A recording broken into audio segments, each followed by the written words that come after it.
Good morning and welcome to 5th Generation Hobby Shop. Review and unbox tayo ng unit SR357 Airgun Revolver. Unit ni Sir Anthony Torla. Shoutout kay Sir Anthony Torla of Tarlac. Sir, welcome to 5th Generation Hobby Shop. This is your unit, sir. The SR357 Airgun Revolver. So nakaseal pa po yan, sir. So bubuksan na po natin ito dahil ite-test po natin. Okay. Buksan na natin, sir, ha. Kailangan natin buksan, sir, dahil ite-test po natin, sir, eh. Silyado po kasi yan, sir. Okay.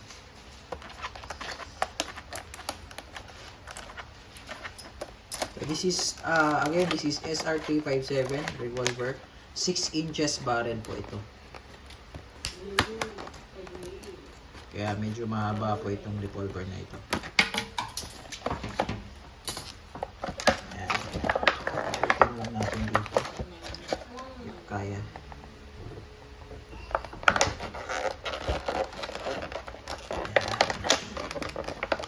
Okay. Silver chrome po siya. Ayan. So, ito yun. Yung kanyang packaging. All metal. So, meron siyang kasamang 6 shots shell cartridge for steel ball. Okay?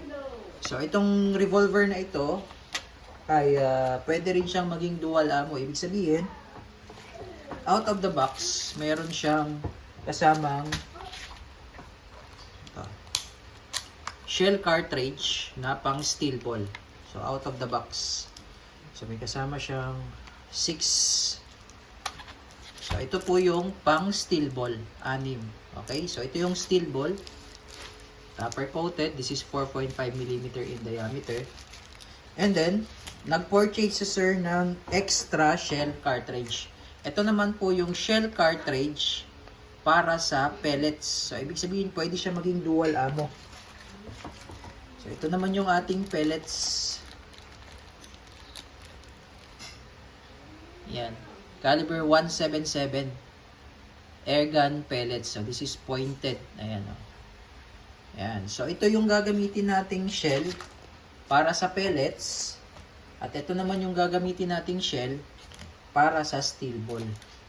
Okay? Pero out of the box ng SR357, ito lang yung kasama. Okay? Ito po, another purchase po ito ni sir. Okay? So, ngayon, first, maglo-load tayo ng steel ball. So, sa steel ball, ito po yung steel ball. Meron tayo ditong magnet para makita nyo talagang steel yan.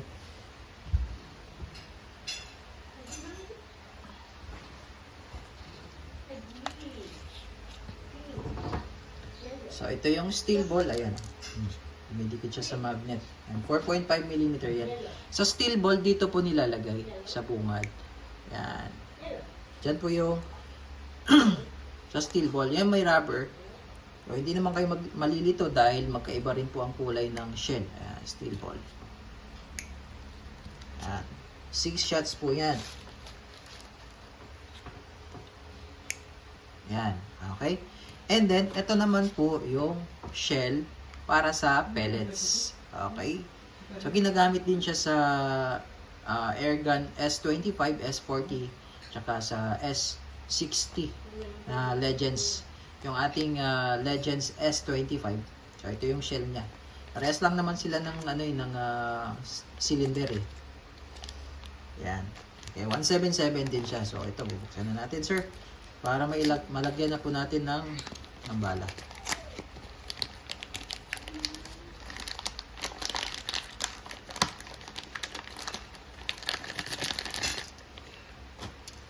Ayan.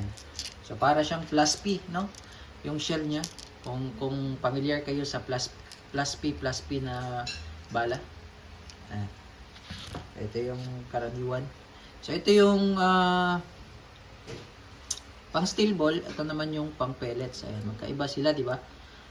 Yung sa pang pellets, nandito yung rubber. Yung sa steel ball, nandito sa bungad. No? Oh, yan. Ayan.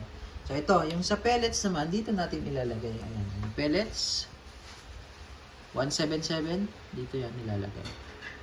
Ayan. Make sure lang na fully fitted siya dyan. Walang naka-usli.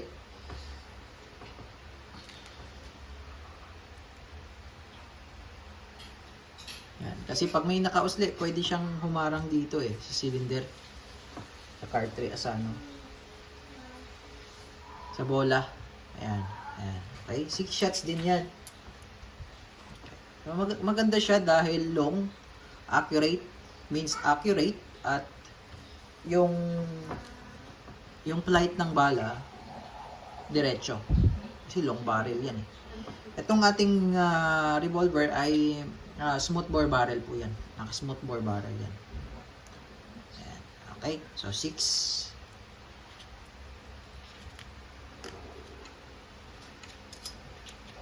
Yan. Okay, so yan, loaded. So ating SR357, ayan, 6 inches po yung haba niyan, 6 inches. Silver chrome, adjustable yung sight, elevation and windage yan. Kung mapapansin nyo, meron siyang adjuster, ayan, left and right, up and down. Tapos ito, nalalagyan po ito ng red dot optic. Okay, meron tayong available na red dot optic package for revolver. Ayan. Logo ng Crossman. Ito naman yung safety.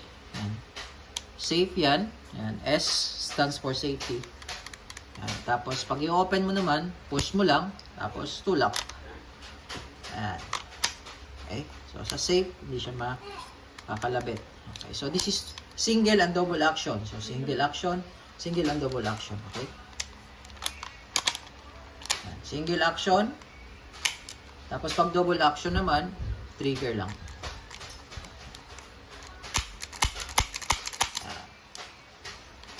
Single action, then pag double action, trigger lang. Ayan. Tapos dito naman yung sa CO2. Ayan, sa CO2 cartridge. Ngayon may free siyang silicone oil. Free na po ang silicone oil. Lalagyan natin ngayon ng CO2. So, every time maglo-load kayo, sir, ng CO2, patakan nyo to konti. Ito. Yung puncture pin niya. Ayan. Marami pa po tayong freebies. May libre na rin siyang CO2, 5 piraso. Ayan, 5 piraso. Bali, 6 pala, pang-anim yung testing. Ayan. CO2. Tapos, ito yung lock.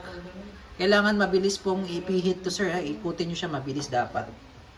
Okay, kailangan mabilis. Yan. Then, tamang higpit lang po, no? Tamang pihit lang. Test natin kung nabutas na ba. Lakas. Okay, so ngayon, una nating itatest is the steel ball.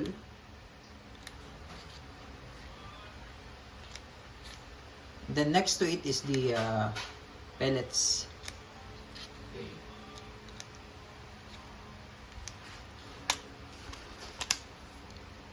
Okay. Testing tayo, sir. Sir Anthony. Okay, Sir Anthony, testing po. 3 shots for single action, then 3 shots for double action. Single action.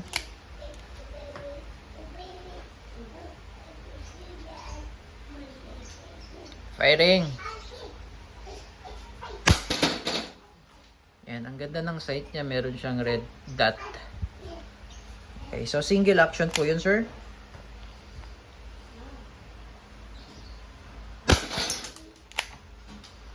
Ingat lang sa steel ball kasi pag pwedeng mag-ricochet ang steel ball dahil di siya nababasag. Hindi katulad sa pellet na nadideform pag tumatama sa matigas. Okay, so that's 3 shots for single action. Ngayon, pag double action naman, hindi mo na kailangang ibaba ang hammer. Sa double action, trigger lang. This is double action.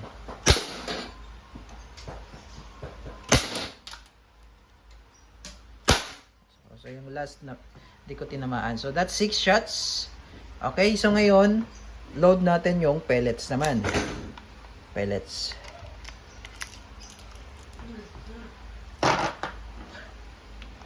So, ito yung shell lang pellets.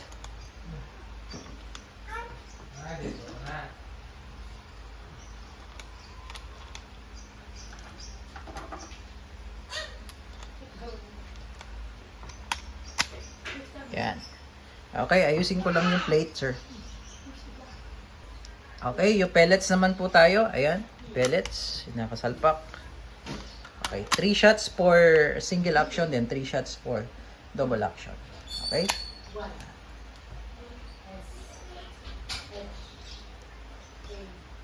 Firing. Okay?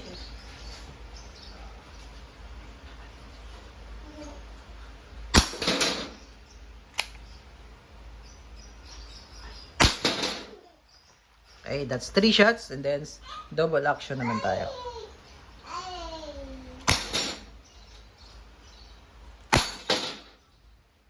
Last. Okay, so yun. 6 shots. Check natin. Ayan, wala nang laman yan. Okay. So, all goods tayo, sir. So, ito, may laman pa tong CO2. Kasi yung CO2 natin, more or less 60 shots bago ma-consume yung CO2 bago maubos yan. Okay? So, pwede namang i-stack yan. And then, lagyan lang natin sa safe. Okay? So, all goods na tayo, sir. Again, this is the SR357 6 inches revolver, airgun revolver. So, pwede siyang maging dual ammo. Basta't meron ka lang shell na pang pellets. Okay? So, yun lamang po. Thank you and have a nice day.